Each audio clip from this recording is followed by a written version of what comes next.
बोले तुम हमारी मुंदरी लीजिए, अंगूठी लो, सारा राज बता दिया। इसको जब दिखाओगे तो जानकी खुद ही समझ जाएंगी। हनुमान जी मुद्रिका लेते हैं, सबके सब आए और कहाँ आए, प्यास लग गई। जब प्यास लग गई तब एक गुफा थी, उन्होंने देखा, इन सब ने देखा कि यहाँ से पक्षी जो निकल रहे हैं उनके मुंह से पानी की बूंदें चू रही हैं। इसका मतलब इस गुफा के अंदर पानी होगा, जल होगा। अंदर गए, क्या गुफा थी, अंदर बढ़िया सुंदर महल बना हुआ है। वहां एक देवी बैठी है जिसका नाम स्वयं प्रभा। स्वयं प्रभा विश्वकर्मा की पुत्री हेमा की दासी थी। काफी दिनों बाद भगवान शंकर की आराधना करने के बाद हेमा विश्वकर्मा की पुत्री जब जाने लगी तो उसने अपनी दासी स्वयं प्रभा को वह महल दे दिया और बोला किसी न किसी दिन तुम्हें परमात्मा का दर्शन होगा। सब लोगों ने जल पिया लेकिन बाहर निकलने की रास्ता भूल गए। तो स्वयं प्रभा को जब जानकारी हुई कि बंदर लोग ये सेना जानकी की खोज में है, तो उसने कहा कि आप सब लोग आंख बंद करो। और जब आंख बंद किया तो सबके सब बाहर आ गए। स्वयं प्रभा आई प्रभु श्री राम के पास और उनसे मिलकर श्री रामचरितमानस के आधार पर बद्रीवन चली गई तपस्या करने। राधे सरकार की जय। अब सबके सब कहां आ गए, समंदर पर। समंदर पर संपाति बैठा। संपाति है कौन, जटायु का बड़ा भाई। उसके पंख जल गए हैं। एक बार दोनों सूर्य लोक जाने की तैयारी कर रहे हैं। ये चाल हनुमान की थी। सुग्रीव की मदद करने आए थे। उसी समय एक चाल चली, तो जब सूर्य लोक जाने लगे तब संपाति की पंख जलने लगी, गर्मी से, अग्नि से, आंच से, ऐसे मानो करंट से।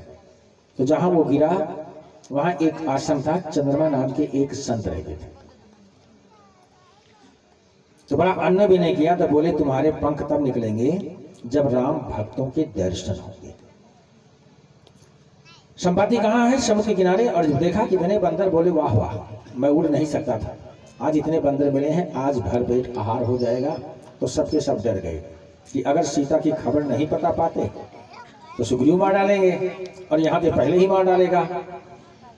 राम का ही सहारा है। तो जब राम का नाम सुना और धीरे धीरे उसके पंख निकलने शुरू हो गए तो सारी बात याद आई। तो उसने कहा आपको नहीं मालूम, आप लोग राम भक्त हैं, चंद्रमा मुनि का आशीर्वाद था कि राम भक्तों के दर्शन से तुम्हारे पंख निकल आएंगे। तो मैं जानकी का पता बताता हूँ। और बात के दौरान पता लगा कि जटायु कितना भाग्यशाली था जिसने राम के काम में अपने को समाप्त कर दिया। और ये भी गिद्धराज हैं, ये देखो हम ही को खाने की बात कर रहे हैं। तो जब जटायु की बात उसने जाना तो कहा हमको और किनारे ले चलो, कम से कम हम अपने मरे हुए भाई को तिलांजलि दे दें, जलांजलि दे दें। और बताया कि मैं गिद्ध हूं, हमारी दृष्टि बहुत दूर तक होती है। जानकी इस समय लंका में ही अशोक वाटिका में सिंसुपा वृक्ष के नीचे बैठे। भगवान श्री राम गंगा पार जाने के पहले कहां बैठे थे, सिंसुपा वृक्ष के नीचे। अब बात होने लगी कि भैया जाएगा कौन, 100 कोस का 100 योजन का ये समंदर है, तो जाएगा कौन इतना। खबर लाने सभी योद्धाओं ने अपनी अपनी ताकत बता डाली कि मैं जा सकता हूं, मैं इतनी दूर जा सकता हूं। अब 400 कोस का वहां मिला है, तो पानी में गिर पड़ो तो भी नहीं ठीक। तो अंगद ने कहा कि मैं तो जा सकता हूं लेकिन वापस नहीं आ सकता। जाने का दम है लेकिन वापस आने का दम मेरे पास नहीं। तो विद्वानों का तर्क है कि अंगद अगर जा रहे हैं तो इधर शक्तिनाथ का हाथ है, भगवान श्री राम की कृपा है। तो बात ये कभी लॉजिक पर उतरती नहीं। अगर जा रहे हो तो पीठ पर श्री रघुनाथ जी का हाथ है, तो वापस आते समय उनकी धर्मपत्नी जगत जननी जानकी मैया का हाथ होगा, यह नियम लागू नहीं होता। बात यह है कि अंगद और रावण का पुत्र अक्षय कुमार दोनों एक पाठशाला में पढ़ा करते थे। अबे बाली का बेटा था, रह रहे के अक्षय कुमार को मारता। अक्षय कुमार जाकर के गुरु जी से बताया करते, और जब ऊब गए समझाते समझाते तो गुरुदेव ने कहा कि अंगद तुम इसे बहुत मारते हो और हमारी बात को भी गहराई से नहीं लेते, समझाने से नहीं समझते ना, तो मैं तुम्हें शाप देता हूं कि अगर एक भी बार इसने तुम्हें मारा तो तुम्हारी मौत हो जाएगी। इसी डर से अंगद लंका जाना नहीं चाहते, कहीं ऐसा ना हो कि पहले नंबर पे वही मिल जाए, उसका घर है, उसका राज्य है, लगा दे एक चाटा तब क्या होगा। और गुरु का शाप है। सीताराम भगवान की सलाह हो रही है। हनुमान जी चुपचाप बैठे हैं, और जब हनुमान जी चुपचाप बैठे हैं तब जामवंत ने कहा, अरे पवन सुत, आप कैसे शांति? आप पवन के पुत्र हैं, पवन तनय बल पवन समाना, आप में तो बहुत असीम शक्ति है। और हनुमान जी को यह भी साफ था ना, ऋषि मुनियों के ये शालिग्राम जल में फेंक देते थे, तो उन्होंने बताया था, साफ दिया था कि जब तुम्हारे बल को कोई याद कराएगा तभी तुम्हें अपने बल की याद आएगी, और नहीं तो तुम भूले रहोगे। तो यहाँ तो याद करा दिया गया। तुरंत सुनते भयो पर्वताकारा, हनुमान जी तैयार हो गए। अब ताली बजाओ तो नई कथा।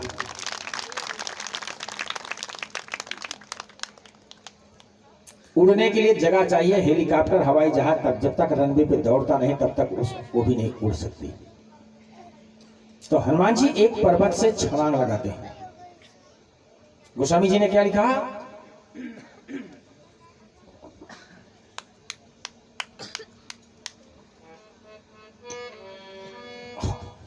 कि जय गिरि चरण तेई हनुमंता, जय गिरि चरण तेई हनुमंता, जय गिरि चरण तेई हनुमंता, जय गिरि चरण तेई हनुमंता, जय गिरि चरण तेई हनुमंता।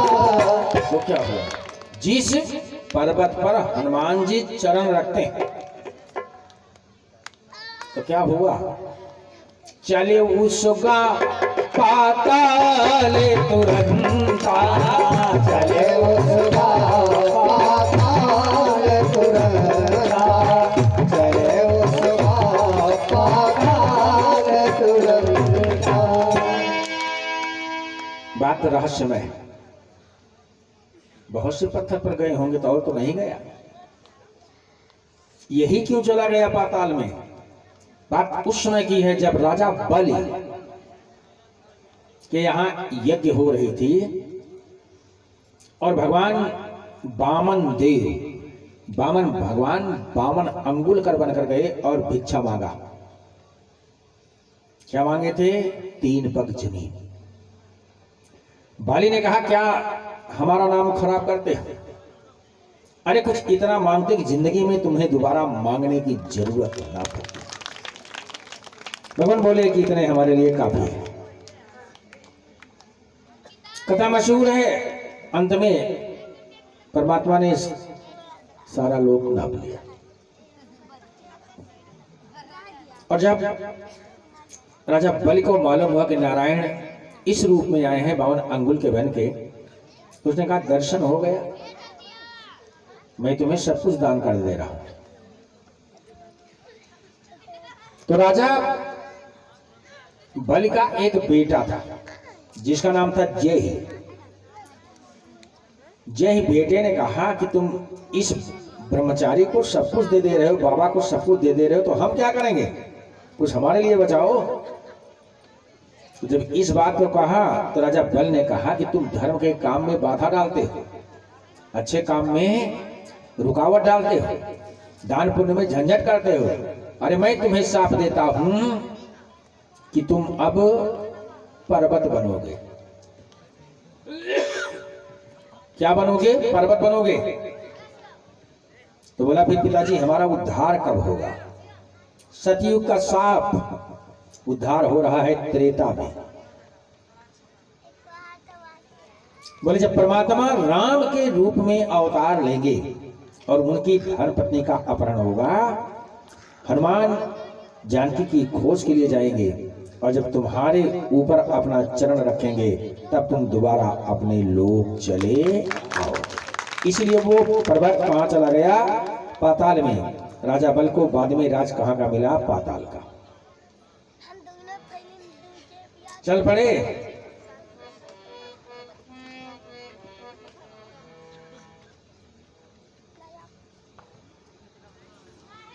तो रास्ते में उनकी मुलाकात हो गई मैनाक से।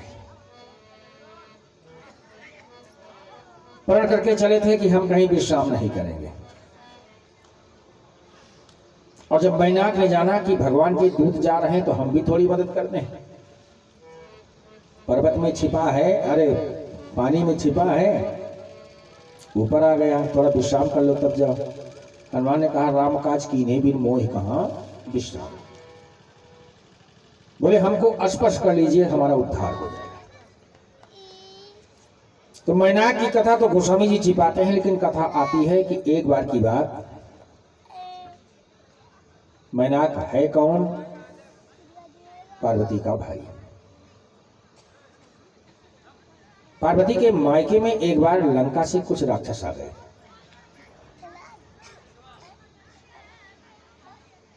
तो घर वाले चाहते थे कि इनका सेवा सत्कार न किया जाए, लेकिन मैनाक नहीं माना। जब सेवा करने लगा, भोजन पानी देने लगा, तो पार्वती के पिताजी ने मैनाक को राक्षसों के साथ घर से निकाल दिया और मैनाक चला आया कहां? लंका। और जब जानकी का अवतार हुआ तो रावण ने मैनाक को आदेश दिया कि तुम जाओ, जानकी को लेकर के लंका आओ, तुम हमारा इतना काम करो। मैनाक चल पड़ा। और इधर हनुमान जी छोटे हैं, परशुराम जी एक यज्ञ कर रहे थे। उस यज्ञ में उधर से जनक का, जानकी का, उर्मिला का निमंत्रण है। इधर से जामवंत और जामवंत के साथ माता अंजना और हनुमान जा रहे हैं। रास्ते में मैनाक ने जनक, जानकी और उर्मिला का अपहरण कर लिया, छीन लिया जबरदस्ती।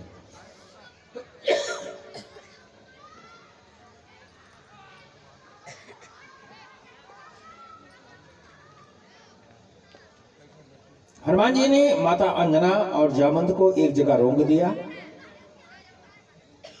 बोले हम अभी थोड़ी देर में आ जाते हैं। जाकर के मुलाकात की मैनाक से और बोले मैनाक तुम क्या कर रहे हो? मैनाक तुम क्या कर रहे हो? जानते नहीं ये आज शक्ति जगत जननी जानकी। मैनाक ने सारी बात बताई और बोला कि मुझे घर से निकाला गया है तो शरण कहां मिली? लंका में। रावण का एहसान है मुझ पर और मैं आज जानकी को लंका ले जाकर ही रहूंगा। तुम्हारे अंदर दम है तो रोक कर दिखाओ। हनुमान बोले कि जानकी लंका जाएंगी लेकिन अभी नहीं जाएंगी। जाएंगी लेकिन अभी नहीं जाएंगी। अगर रोकने वाली बात है तो देखो, तुरंत हनुमान जी ने अपने शरीर को बढ़ाना शुरू किया और धरती से लेकर आकाश तक हनुमान की शरीर बढ़ गई और बोले मैनाक जाओ अगर दम है। अब मैनाक करे तो क्या करे? तो पूछा कि आप आए कौन? तब हनुमान जी पंचमुखी भोलेनाथ का स्वरूप बना लेते हैं और बोले देख मैनाक मैं कौन हूं। और जब मैनाक को भगवान शिव का दर्शन हुआ तो प्रार्थना करने लगा कि भगवान मुझसे तो बड़ा अपराध हो रहा था और इस अपराध का प्रायश्चित क्या है? अब मैं आत्महत्या कर लूंगा, अपने को खत्म कर लूंगा। अरे मैया जानकी के साथ ऐसा दुर्व्यवहार मेरे द्वारा। हनुमान बोले कि नहीं, वक्त आएगा, तुम हमारी हथेली पर बैठ जाओ और मैं तुम्हें ले चल के लंका के समंदर में रख देता। और जब जानकी का अपहरण हो जाएगा और मैं जानकी को खोज करने के लिए जाऊंगा, तब तुम समंदर से निकल आना। मिनट 2 मिनट के लिए, थोड़ी देर के लिए, एक क्षण के लिए मैं तुम पर विश्राम कर लूंगा और तुम्हारा प्रायश्चित हो जाएगा। यही कारण है कि मैनाक समंदर से निकला और हनुमान से कहने लगा कि आप थोड़ा विश्राम कर लीजिए। हनुमान जी स्पर्श करते हैं, आगे चले गए। आगे की कथा आपको मालूम। देवताओं ने भेजा कि सुरसा को भी जाके परीक्षा करो। जा ही रहे हैं कि कुछ बुद्धि बल है भी। सुरसा से विजय पाए। फिर आगे गए, सिंहिका नाम की एक शक्ति मिली। वो परछाई देखकर पकड़ लेती थी, बाप रे बाप। हनुमान ने उसका उद्धार किया और उद्धार करने के बाद समंदर के उस पार आ गए। अब फिर ताली बजाइए।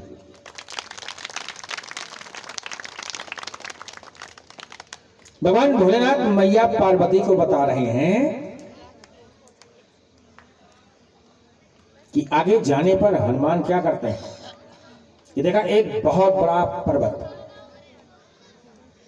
चौपाई क्या कह रही है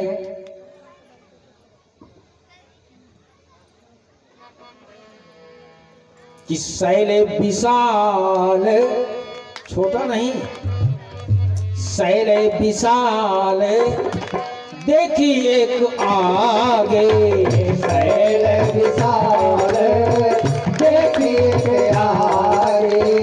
शैल विशाल देखी एक आगे। शैल विशाल देखी एक आगे। शैल विशाल देखी एक आगे। आगे देखा बहुत बड़ा पर्वत। हनुमान कैसे चढ़ रहे हैं। तापर धाई चढ़ो भय त्यागे। तापर धाई चढ़ो भय त्यागे। तापर धाई चढ़ो भय त्यागे। भय छोड़कर चढ़ गए उस पर्वत पर। इसका मतलब कोई बात रही होगी। जो सुंदरकांड करते होंगे जानते होंगे। अगली चौपाई में उत्तर भी है। क्या, कौन सी बात थी। उमान कछु कापी कहे अधिकारी। उमान कछु कापी कहे अधिकारी। उमान कछु कापी कहे अधिकारी। उमान कछु कापी कहे अधिकारी। उमान कछु कापी कहे अधिकारी। प्रभु प्रताप जो काल खाई। प्रभु प्रताप जो काल खाई। प्रभु प्रताप जो काल खाई। उस पर्वत पर रावण ने काल का पहरा लगा रखा कि इधर से जो भी आए उसको तुम खा लेना। यहाँ तक कि दैत्य भी उस पर्वत की तरफ नहीं आते थे। तो हनुमान ने सबसे पहला काम क्या किया कि काल को खत्म किया। पहरेदार को